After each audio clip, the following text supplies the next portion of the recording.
الحمد لله وكفى وسلام على عباده الذين اصطفى أما بعد فأعوذ بالله من الشيطان الرجيم بسم الله الرحمن الرحيم الحمد لله رب العالمين الرحمن الرحيم مالك يوم الدين إياك نعبد وإياك نستعين صدق الله مولانا العظيم.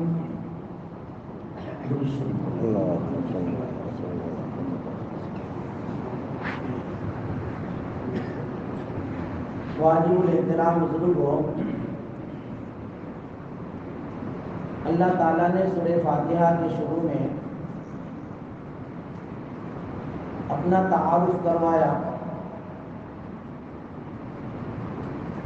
اور تعارف کروانے کے بعد امید اور خوف کی تعلیم دی کہ اللہ رحمان ہے، رحیم ہے، اور پھر اللہ تبارک و تعالیٰ روز جزا کا مالک بھی ہے. تو تعریف کرنے کے بعد اللہ تبارک و تعالیٰ نے آدمی کے اندر شوق کا جذبہ پیدا کیا اور امید اور خوف کی جو ہے اس کیفیت کو بیان کر کے اس کے ایمان میں تکمیل کو پیدا کیا. اور ایمان کی تکمیل کے بعد اب نمبر آتا ہے عبادت کا، جس سے میں نے کل کہا تھا کہ ایمان بین الرجاء والخوف، ایمان امید اور خوف کے درمیان کا نام ہے. تو ایک تعریف بیان کر کے تعارف کروا کر شوق پیدا کیا، پھر امید اور خوف کے جو ہے کیفیت کو بیان کر کے ایمان کی تکمیل فرمائی، اور پھر ایمان کی تکمیل کے بعد اب نمبر آتا ہے عبادت کا. اور عبادت کے ذریعے آدمی جو ہے سفر آخرت کی تیاری کرتا ہے. اور ظاہری بات ہے جب آدمی سفر کرتا ہے تو سفر کے لیے کوئی توشہ تو ہونا چاہیے. جب آدمی سفر میں جاتا ہے دنیا کے اندر بھی مثال کے طور پر ہم دیکھتے ہیں کہ کچھ نہ کچھ ٹفن ساتھ میں لے لیتا ہے. اور اب آج کے دور میں تو ٹفن لینے کی ضرورت نہیں ہے، اگر آدمی کے پاس پیسہ ہے تو ہر جگہ کھانے کو مل جاتا ہے. ہاں، اگر کارڈ ہے تو کارڈ بھی جو ہے چلے گا، سوائپ کر لیا اور لے لیا، جو کھانا ہے مل جاتا ہے. لیکن وہ بھی تو ہونا چاہیے، ٹفن ہو، روپیہ ہو، پیسہ ہو، یا پھر جو ہے کارڈ ہو. اگر تینوں میں سے کچھ نہیں ہے تو آدمی خالی ہاتھ سفر کے اندر اس کو بہت مشقتوں کا سامنا کرنا پڑے گا. آخرت کا سفر جو بہت طویل سفر ہے، تو اس سفر کے لیے اللہ تبارک و تعالیٰ نے کہا کہ تم کچھ توشہ لے کر آؤ،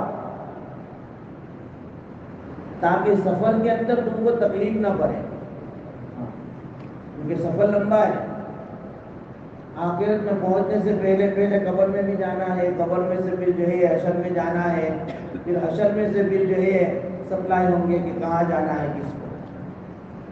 اس درمیان پھر آپ کو جو ہے بہت ساری تکالیف کا سامنا نہ کرنا پڑے اگر آپ کے پاس توشہ نہ ہو تو. اس لیے کہا کہ اس سفر کے لیے توشہ عبادت ہے، کہ آدمی اپنی عبادتوں کے توشے کو لے کر جائے، تاکہ قبر میں اگر کوئی فرشتہ آئے تو اس کو عبادت کا توشہ دکھا کر اپنی جو ہے جان بچا سکے. ہاں، برزخ سے جو ہے حشر میں بھی عبادت کے توشے کو دکھا کر آدمی اپنا چھٹکارا پا سکے. اس لیے اس دنیا میں رہتے ہوئے آدمی اللہ کا دیدار نہیں کر سکتا. دیدار اللہ تبارک و تعالیٰ کا آدمی آخرت میں اللہ تعالیٰ کروائیں گے انشاءاللہ. لیکن اس دیدار سے پہلے اور اس مرحلے میں جانے سے پہلے آدمی اس سفر آخرت کا توشہ برابر اپنے اندر پیدا کرے. اور سفر آخرت کا توشہ یہ عبادت ہے اس لیے آدمی نے اپنی سفر آخرت کی تیاری میں کہہ دیا کہ ایاک نعبد، اے اللہ ہم آپ کی عبادت کرتے ہیں، آپ ہی کی عبادت کرتے ہیں۔ ایاک، یہ ضمیر ہے کہ اقرار کر کے آدمی اپنے اندر توشہ پیدا کر رہا ہے آخرت کے سفر کے لیے۔ عبادت کی حقیقت کیا ہے؟ عبادت کی حقیقت یہ ہے کہ جس موقع پر اللہ کا جو حکم ہو اس کو مان لیں، جس موقع پر اللہ کا جو حکم ہو اس کو مان لینے کا نام عبادت ہے۔ نماز پڑھ لینا عبادت نہیں، روزہ رکھ لینا عبادت نہیں۔ اگر صرف نماز پڑھ لینا عبادت ہوتی تو مکروہات کے اوقات میں نماز پڑھنا عبادت ہوتی، لیکن اوقات مکروہ کے اندر آدمی نماز پڑھے گا تو بجائے ثواب ملنے کے گناہ ہوگا۔ روزہ رکھنا عبادت نہیں، روزہ رکھنا ہی عبادت ہوتا تو عید کے دن روزہ رکھنا ثواب کا باعث ہوتا، لیکن بجائے آدمی عید کے دن روزہ رکھے اس کو ثواب ملے بلکہ اس کو گناہ ہوگا۔ معلوم ہوا کہ نماز روزہ یہ عبادت نہیں ہے، عبادت اللہ کا حکم ہے۔ بھائی نماز اللہ کا حکم ہے تو عبادت ہے، اور اللہ کا حکم ہے کہ نماز مت پڑھو اوقات مکروہ میں تو نہ پڑھنا عبادت ہے۔ روزہ رکھنا یہ عبادت نہیں ہے، روزے کا حکم جو ہے نا وہ اللہ کی عبادت ہے۔ اس لیے اللہ تعالیٰ نے عید کے دن کہا روزہ مت رکھو، تو نہیں رکھنا عبادت ہے۔ تو عبادت کی حقیقت اللہ تعالیٰ مجھے آپ کو سمجھا دے کہ جس موقع پر اللہ کا جو حکم ہو اس کو مان لو۔ سب سے بڑی عبادت یہ ہے۔ ایاز کا نام آپ نے سنا ہوگا، جو غلام تھا محمود شاہ، محمود سلطان محمود کا جو بادشاہ گزرا ہے، بہت فرما بردار، بادشاہ کا ہر حکم ماننے کے لیے تیار ہے۔ اور ظاہری بات ہے بادشاہ کا جو حکم مانتا ہے بادشاہ کی نظر میں وہ محبوب ہو جاتا ہے۔ دنیا دار کوئی نوکری جس کی ہم کرتے ہو اگر اس کے حکم کو مان لے وہ ہم سے بہت خوش ہوتا ہے، اور جو ہے نہ ماننے والے اگر ان کی بات کو نہ مانے بہت ناراض ہوتے ہیں، پھر اس کے ہر وقت جو ہے ٹاک میں رہتے ہیں۔ ماننے والے کی جو ہے قدر، اس کی محبت، اس کی عزت اس کے دل میں آتی ہے۔ محمود کی نظر میں ایاز کی بہت قیمت تھی کیونکہ وہ حکم کا مانتا تھا۔ اس لیے بندہ بھی جب اللہ کے حکم کو مانے گا، اللہ نے جو حکم دیا ہے نماز کا، روزے کا، حج کا، زکوٰۃ کا، نامحرم سے بچنے کا، عبادت بہت قسم کی ہے۔ امام غزالی رحمۃ اللہ علیہ نے اپنی 40 کتاب ہے اس کے اندر لکھا ہے کہ عبادت کی 10 قسمیں ہیں۔ نماز عبادت ہے، روزہ عبادت ہے، زکوٰۃ عبادت ہے، حج عبادت ہے، تلاوت کلام عبادت ہے، یہ بھی عبادت ہے۔ پڑوسی کے ساتھ اچھا سلوک کرنا یہ بھی عبادت ہے، اور اسی طریقے پر امر بالمعروف عبادت ہے، نہی عن المنکر عبادت ہے، اپنے اہل و عیال کے لیے کھانے پینے کے انتظام کے لیے کاروبار کرنا یہ بھی عبادت ہے، یہ ساری عبادتیں، اور اللہ نے اس کا حکم بھی دیا ہے۔ اب جو جو موقع ہو اس موقع پر وہ عبادت کرے۔ نماز کا موقع ہے، اللہ کا حکم ہے، عبادت کرے۔ اس لیے میں نے پہلے ایک جملہ بتا دیا کہ جس موقع پر اللہ کا جو حکم ہو اس کو مان لینا عبادت ہے، اور جو آدمی اللہ کے حکم کو مان کر زندگی گزارتا ہے اللہ کے یہاں وہ محبوب بن جاتا ہے، جیسے سلطان محمود کے یہاں ایاز محبوب بن گیا تھا۔ لیکن دنیا داروں کا معاملہ یہ ہوتا ہے کہ جب بادشاہ کے سامنے کوئی محبوب بن جاتا ہے، باس کے سامنے اگر کوئی محبوب بن جاتا ہے، پھر دوسروں کو حسد ہوتا ہے، پھر دوسروں کے دل میں جو ہے جلیسی پیدا ہوتی ہے کہ بھائی کیوں ایسا، اس کے لیے کیوں یہ فیسلٹی، اس کے لیے کیوں یہ، اس کے لیے، پھر ہر ایک کی نظر اس کے اوپر، حسد پیدا ہوتا ہے۔ ایاز جب محمود بادشاہ کی نظر میں محبوب بنا تو دوسرے جو وزراء تھے ان کے نظر میں حسد پیدا ہو گیا۔ بادشاہ نے جو ہے سمجھ لیا، اور بادشاہ نے جو ہے یہ ساری چیزوں کا جو ہے معائنہ کیا، ان کو نظر میں آ گیا کہ لوگوں کے دل میں کچھ کھٹک ہے۔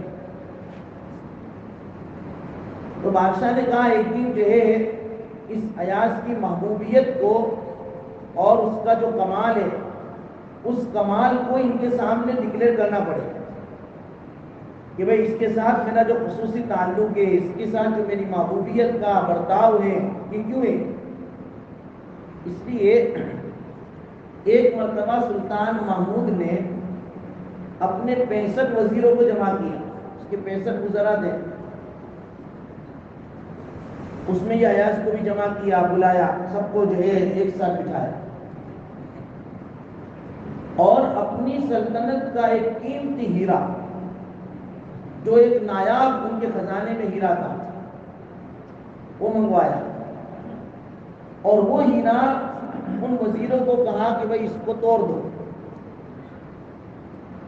اب ہیرا ہاتھ میں لے کے وزیروں نے ہاتھ میں لیا ہیرا، ایک طرف ہیرے کو دیکھ رہے، ایک طرف سلطان محمود کو دیکھ رہے، ہر ایک وزیر نے ایک ہی جواب دیا، حضرت یہ تو اپنے خزانے کا بہت ہی نایاب اور قیمتی ہیرا ہے، اس کو ہم کیسے توڑیں؟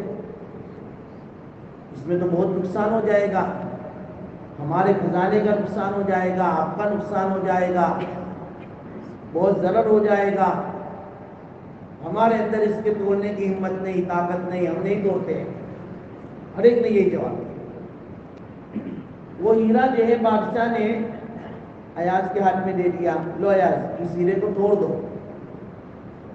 ایاز نے بغیر کسی چوں چرا کیے وہ ہیرا لیا، ایک پتھر لیا اور اس کو توڑ دیا۔ سارے وزراء کی زبان پر یہ بات آئی، ایچ بے باقی است واللہ کافر است۔ سب نے یہ جواب دیا، یہ کیا بے باقی ہے ایاز، یہ کیا بے باقی ہے، یہ کیا گستاخی ہے، واللہ تو کافر ہے، تو ناشکرا ہے۔ کافر کا معنی یہاں ناشکرا ہے۔ ایچ بے باقی است واللہ کافر است، یہ کیا بے باقی کر دی، اتنا نایاب قیمتی ہیرے تم نے توڑ دیا، تو جو بہت اللہ کی قسم تو ناشکرا ہے۔ بادشاہ دیکھ رہا ہے، بادشاہ نے کچھ نہیں کہا۔ بادشاہ نے ایاز کو کہا، ایاز تم نے ہیرا توڑ دیا، اب کیوں توڑا اس کی وجہ بھی تو بیان کرو۔ یہ بادشاہ لوگ کہہ رہے ہیں آپ کو کہ آپ نے بے باکی کا کام کیا ہے، آپ ناشکرے ہو، تو آپ توڑنے کی وجہ ان کو بیان کرو۔ تو ایاز نے بتایا، علامہ رومی رحمۃ اللہ علیہ نے یہ واقعہ نقل کیا ہے، اور علامہ رومی رحمۃ اللہ علیہ کی کتاب ہے، فارسی کے اندر سارے اثار ہیں ان کے اندر۔ ایاز نے کہا کہ گفت ایاز اے محتران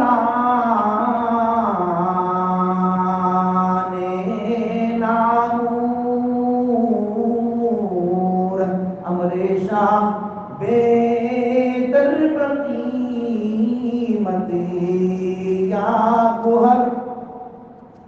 وزیروں میں آپ سے ایک سوال پوچھنا چاہتا ہوں، آپ یہ کہتے ہو کہ یہ ہیرا میں نے کیوں توڑ دیا، تو میں آپ سے ایک سوال کرتا ہوں کہ آپ کی نظر میں یہ ہیرا قیمت با قیمت ہے یا ہیرے کی قیمت ہے آپ کی نظر میں، یا آپ کی نظر میں بادشاہ کا حکم جو ہے زیادہ قیمتی ہے؟ یہ مجھے بتاؤ، پہلے یہ سوال بتاؤ، اس سوال کا مجھے جواب دو۔ ہر ایک کو احترام سے بلائے۔ گفت ایاز اے محتران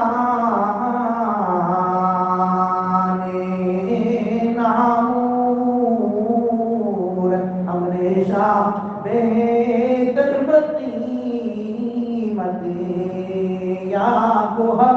گوہر کا معنی ہوتا ہے موتی۔ اب یہ بتاؤ، میں نے ہیرا اس لیے توڑا کہ یہ قیمتی ہے، میں مانتا ہوں، جانتا ہوں، مجھے معلوم ہے کہ یہ شاہی خزانے کا ایک نایاب موتی ہے، ایک جو ہے قیمتی موتی ہے، لیکن میں نے ایک طرف موتی کی قیمت کو دیکھا ہے اور ایک طرف میں نے اپنے بادشاہ کے حکم کو دیکھا ہے۔ میں نے جو ہے اپنے دل میں یہ سوچ لیا، چاہے یہ ہیرا کتنا ہی قیمتی کیوں نہ ہو، لیکن بادشاہ کے حکم سے تو زیادہ قیمتی نہیں ہو سکتا، بادشاہ سے زیادہ، بادشاہ کے حکم سے زیادہ قیمتی نہیں ہو سکتا، کیونکہ اگر بادشاہ حکم دے تو اس جیسے ہزاروں ہیرے آ سکتے ہیں، لیکن بادشاہ کا حکم ٹوٹ جائے تو یہ تو جو ہے بہت ہی زیادہ نقصان کا باعث ہے، بادشاہ کے دل کے ٹوٹنے کا باعث ہے، لہذا میرے نزدیک موتی جو ہے اس کی قیمت سے زیادہ بادشاہ کا حکم قیمتی ہے۔ بادشاہ نے کہا کہ دیکھ لیا یہ ایاز کی محبت میرے دل میں کیوں تھی اور اس کو میں کیوں محبوب رکھتا تھا۔ علامہ رومی رحمۃ اللہ علیہ نے اس واقعے کو نقل کر کے ایک نصیحت لکھی کہ آدمی کے دل میں اللہ کا حکم سر آنکھوں پر آ جائے، پھر جو ہے نفسانی خواہشات چاہے کتنی ہی قیمتی کیوں نہ ہو اس کو جو ہے وہ نظر انداز کرتا۔ آدمی جو ہے دنیا میں باہر نکلا، بہت ہی خوبصورت جو ہے لڑکی دیکھی، دیکھنے کو دل تو بہت چاہتا ہے، لیکن اللہ کا حکم ہے یغض من ابصارہم، ایمان والو آنکھوں کو جھکاؤ، اللہ کا حکم یہ ہے کہ آنکھوں کو جھکاؤ، اور نظر کا تقاضا یہ ہے، دل کی خواہش یہ ہے، اور اس کا حکم یہ ہے کہ میں اس کو جو ہے نظر اٹھا کر دیکھوں، بھر کر دیکھوں، جی بھر کر دیکھوں، لیکن آدمی اب اس تقاضوں کو دباتا ہے، اس کو توڑتا ہے اللہ کے حکم کے آگے، تو پھر یہ اللہ کا محبوب بنتا چلا جاتا ہے۔ اللہ میں سمجھا دے، اس لیے عبادت نام ہے موقع پر اللہ کے حکم کو ماننا۔ جب یہ آدمی کے ذہن میں آ جائے گا تو کون سے موقع پر کون سا حکم اللہ تعالیٰ کا میرے اوپر عائد ہوتا ہے وہ آدمی سوچے، پھر عبادات کا موقع ہے تو عبادت کرے، معاملات کا موقع ہے تو معاملات کرے، معاشرت کا موقع ہے تو معاشرت میں اپنے آپ کو آگے رکھے، لین دین میں اللہ کا حکم کیا ہے کہ بھائی اللہ کا حکم یہ ہے کہ بھائی ہم کسی کا جو ہے ناحق مال نہ کھائیں، معاشرت کا حکم یہ ہے کہ ہم کسی سے جو ہے تعلق کو قطع نہ کریں، ہاں رشتہ داروں کے ساتھ ہم جو ہے قطع تعلق ہی نہ کریں، یہ اللہ کا حکم ہے، یہ میرا حکم نہیں، میری خواہش یہ ہے، میری چاہت یہ ہے کہ نہیں اس سے نہیں بولنے میں فائدہ ہے، نہیں بولوں گا، اور اللہ کہتے کہ نہیں اس سے بولو، یہ تمہارا رشتہ دار ہے، یہ رشتہ داری ہم نے بنائی ہے، ایک مثال ہے، چاہے عبادات ہو، چاہے معاملات ہو، چاہے جو ہے معاشرت ہو، چاہے اخلاق ہو، یہ جو دین کے سارے شعبے ہیں، یہ جس موقع پر آدمی کو اللہ کا جو حکم آتا ہے اس کو مان لینے کا نام کیا ہے بھائی؟ عبادت ہے۔ اور اسی عبادت کی ہر نماز میں آدمی اللہ کے سامنے کیا کرتا ہے؟ تصدیق کرتا ہے، ایاک نعبد، اے اللہ ہم تیری ہی عبادت کرتے ہیں۔ یہاں پر ایک عجیب جملہ اللہ تعالیٰ نے جو یہاں ذکر کیا ہے، نعبدو، عربی میں نعبدو کا معنی ہوتا ہے ہم عبادت کرتے ہیں۔ حالانکہ بندہ خود پڑھتا ہے الحمدللہ رب العالمین تو اکیلے پڑھتا ہے کہ نعبدو کہنے کی کیا ضرورت، تو کہ بھئی جماعت کے ساتھ پڑھنے کی ترغیب دی ہے کہ بھئی نعبدو کہہ کر آدمی جو ہے اپنے تمام بندوں کے ساتھ، اپنے تمام بھائیوں کے ساتھ اللہ کی عبادت انجام دیتا ہے۔ اے اللہ ہم سب تیری عبادت کرتے ہیں، میں اکیلا عبادت نہیں کرتا، اس لیے جماعت کے ساتھ نماز پڑھنے کی ترغیب ہے کہ بھئی جماعت کے ساتھ پڑھو، اجتماعیت کے ساتھ پڑھو، کیونکہ اجتماعیت کے ساتھ جو ہے عبادت کی جاتی ہے وہ جلدی قبول ہو جاتی ہے، کیونکہ ایک لوٹ جاتا ہے نا بھائی، ایک ہوتا ہے جو ہے آدمی ریٹیل میں کاروبار کرے تو اس کی تو برابر جانچ پڑتال ہوتی ہے، اور ایک ہوتا ہے ہول سیل تو اس میں تو ٹرکیں چلی جاتی ہے، اس میں اگر کچھ جو ہے ڈیمیج مال بھی ہو جاتا ہے تو اس کو نظر انداز کرتے ہیں کہ چلو بھائی یہ تو ہوتا ہے، اس میں تو کچھ جو ہے بہت زیادہ دیکھنے کی ضرورت نہیں ہے، اب یہ تو ہوتا ہے۔ اس لیے جماعت کے ساتھ ہم پڑھیں گے تو ہماری ڈیمیج نماز بھی وہ اچھی نمازوں کے ساتھ آگے چلی جائے گی، اور اکیلے پڑھیں گے گھر میں بیٹھ کر کہ نہیں آ رہے نٹتے ہوئے اکیلے پڑھ لو، تو ہم کو تو معلوم ہے کہ ہم کتنی لمبی نمازیں پڑھتے ہیں بھائی، تو پھر کیا ہوگا ہمارا حال؟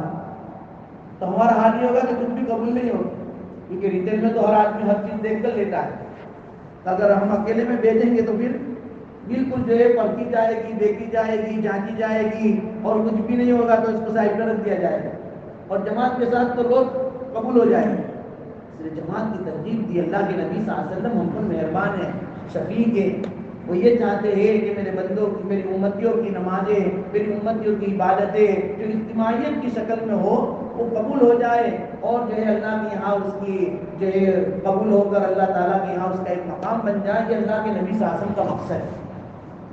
تو پھر سنت نماز پڑھتے ہیں یا پھر وتر پڑھتے ہیں، الگ جو نماز پڑھتے ہیں تو اس میں بھی پھر کیوں ایاک نعبد کہتے ہیں، تو اس میں ایاک نعبد کہہ کر ہم جو ہے اللہ تعالیٰ سے یوں کہتے ہیں کہ اللہ میں اکیلا نہیں، میرے ساتھ فرشتے بھی، ہم سب عبادت کر رہے ہیں۔ کہ کرام الکاتبین بھی ہے نا، اس کو شامل کر لیا. یہ بھی ہم سب عبادت ہے، ہم تیری عبادت کرتے ہیں. جماعت کے ساتھ جو ثواب ہے، اکیلے پڑے تو ان کو ساتھ میں لے لیا تاکہ اس میں چلے جائے کہ بھائی ہم تیری عبادت کرتے ہیں. فوراً میں بھی ایسا مت سماعت کر رہی ہوں کہ ہم تو کرام الکاتبین کے ساتھ پڑھ لیں گے. فوراً گھر میں سیری کھا کر بہت مشکل لگتا ہے آنے کا، اس لیے وہی غلط مطلب مت سمجھنا. یہ تو تنہا جو عبادت تنہا کی جاتی ہے اس کی بات بتا رہا ہوں. جو جماعت کے ساتھ ہے وہ تو کرنی ہے جماعت کے ساتھ ہی، وہ تو جماعت کے ساتھ ہی کرنی پڑے گی. تو بہرحال ایاک نعبد میں اللہ تبارک و تعالیٰ نے ایک تعلیم یہ دی کہ آدمی اپنے تمام جو ہے بھائیوں کو لے کر چلے، جماعت کے ساتھ پڑھے. اور جماعت کے ساتھ پڑھنے کا ایک مطلب یہ بھی بیان کیا کہ اللہ کے نبی صلی اللہ علیہ وسلم نے فرمایا کہ جب آدمی لہسن کھا کر آوے، پیاز کھا کر آوے، ایسی کوئی بدبودار چیز کھا کر آئے، پان پراگ کھا کر آئے. بعض لوگوں کی تمباکو میں بھی ایسی خطرناک اسمیل ہوتی ہے کہ اگر وہ ہمارے بازو میں اور پڑوس میں کھڑے ہو جائے اور اس نے جو ایک بگاسا لے لیا اور ساری اسمیل ہماری طرف چھوڑی تو دوسری مرتبہ اس کے سامنے کھڑے رہنا بھی مشکل ہو جاتا ہے. اللہ کے نبی نے کہا جو پیاز لہسن کھا کر آئے وہ جماعت میں شریک ہی نہ ہو. اتنا خیال کیا ہے بھائی کا کہ اس کو تکلیف ہوگی، اس لیے جو ہے تمہارے یہاں آنے کی اجازت ہی نہیں ہے، چلو یہاں سے نکلو. اس کو اجازت بھی نہیں کر. اس سے علماء نے لکھا ہے کہ دیکھو عبادت میں اللہ کے نبی صلی اللہ علیہ وسلم نے اپنے بھائی کا خیال کیا ہے، اپنے بھائی کی تکلیف کا خیال کیا ہے. تو جو آدمی نماز کے باہر اپنے بھائی کو ستاتے گالی دیتے اور اپنے بھائی کو قتل کرتے یا اپنے بھائی کی آبروریزی کرتے یا اپنے بھائی کی غیبت کرتے یا اپنے بھائی کی چغلخوری کرتے، اپنے بھائی کو جو بھی کام کرتے ہیں، کیا اس کی عبادت قبول ہو؟ نہیں ہو. اس لیے اپنے بھائیوں کے ساتھ ہمدردی، بھائیوں کے ساتھ جو ہے حسن سلوک. اسی لیے نبی کریم صلی اللہ علیہ وسلم کا ایک ارشاد اللہ کے نبی سے پوچھا گیا یا رسول اللہ صلی اللہ علیہ وسلم سب سے افضل عمل کون سا؟ سب سے افضل عمل اللہ کے نبی صلی اللہ علیہ وسلم نے فرمایا سب سے افضل عمل یہ ہے کہ آدمی اپنے بھائی کے ساتھ اچھا سلوک کرے، اپنے بھائی کے ساتھ اچھا سلوک کرے. کیوں؟ کیونکہ اپنے بھائی کے ساتھ بدسلوکی یہ بہت ہی بڑا گناہ ہے. بلکہ آپ علیہ السلام نے فرمایا کہ مسلمان کی آبرو ریزی کرنا یہ بدترین سود ہے. اس کی عزتوں کو گرانا، اس کی جو ہے زندگی کو سامنے لانا بدترین سود قرار دیا، بدترین سود. اس لیے اپنے بھائیوں کے ساتھ ہمدردی کا معاملہ ہے، تب جا کر ہماری عبادتیں کیا ہوگی بھائی، تکمیل تک پہنچے گی. اور اگر ہمارے بھائیوں میں گڑبڑی ہوئی تو عبادتیں قبول نہیں ہوگی. اس کی تشریح انشاءاللہ آئندہ کل تھوڑی بات کریں گے. اللہ تعالی ہمیں کہنے سننے سے اللہ عمل کی توفیق عطا. بسم اللہ الرحمن الرحیم. الحمد للہ رب العالمین والعاقبۃ للمتقین والصلاۃ والسلام علی سید الانبیاء والمرسلین.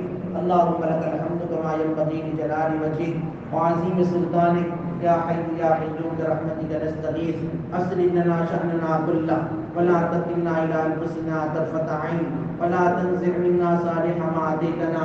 اے اللہ اپنے گناہوں کو معاف فرما، خطاؤں سے درگزر فرما، سیئات کو حسنات سے مبدل فرما. اے اللہ یہ رمضان مبارک کا آخری عشرہ ہے، اے اللہ یہ عتق من النار کا عشرہ ہے. اے اللہ پیارے نبی علیہ السلام کا ارشاد ہے کہ اس عشرے میں اے اللہ آپ جہنمیوں کو جہنم سے آزاد کرتے ہیں. اے اللہ نبی کریم صلی اللہ علیہ وسلم کا ارشاد ہے روزانہ افطار کے موقع پر آپ 1 لاکھ سے زیادہ جہنمی کو جہنم سے آزاد کر کے جنت میں داخل کرتے ہیں. اے پیارے اللہ بہت ہی قیمتی اشرا ہے، بہت ہی قیمتی گھڑیاں ہے، بہت ہی قیمتی اوقات ہے. اے پیارے اللہ ان اوقات کو اپنی عبادتوں کے ساتھ میں وصول کرنے کی سعادت اور توفیق عطا فرما. اے اللہ ہم تمام کو جہنم سے، جہنم کے عذابوں سے ہماری حفاظت فرما، ہمارے مرحومین کی حفاظت فرما. جنت الفردوس میں اعلیٰ سے اعلیٰ جگہ ہمیں نصیب فرما. اے اللہ ہمارے مرحومین کو عطا فرما. اے پیارے اللہ، اے پیارے اللہ ایک دوسرے کے ساتھ ہمدردی نصیب فرما. ایک دوسرے کی دشمنی کو، ایک دوسرے کی جو ہے عداوتوں کو اپنے دلوں سے ختم فرما. اے اللہ ایک دوسرے میں محبتیں پیدا فرما، بھائی بھائی میں محبتیں پیدا فرما، نفرتوں کو ختم فرما. اے اللہ عداوتوں کو ختم فرما. اے پیارے اللہ پیارے نبی علیہ السلام نے جتنی بھی خیر و بلائی کی دعائیں مانگی وہ ساری خیر و بلائی ہمیں عطا فرما، اور جتنی بھی شرور سے پناہ چاہیے ان تمام شرور و فتن سے اللہ ہمیں پناہ عطا فرما۔ اللہم ربنا تقبل منا انک انت السمیع العلیم وتب علینا انک انت التواب الرحیم۔ صلی اللہ تعالی علی خیر خلقہ محمد و آلہ و اصحابہ اجمعین۔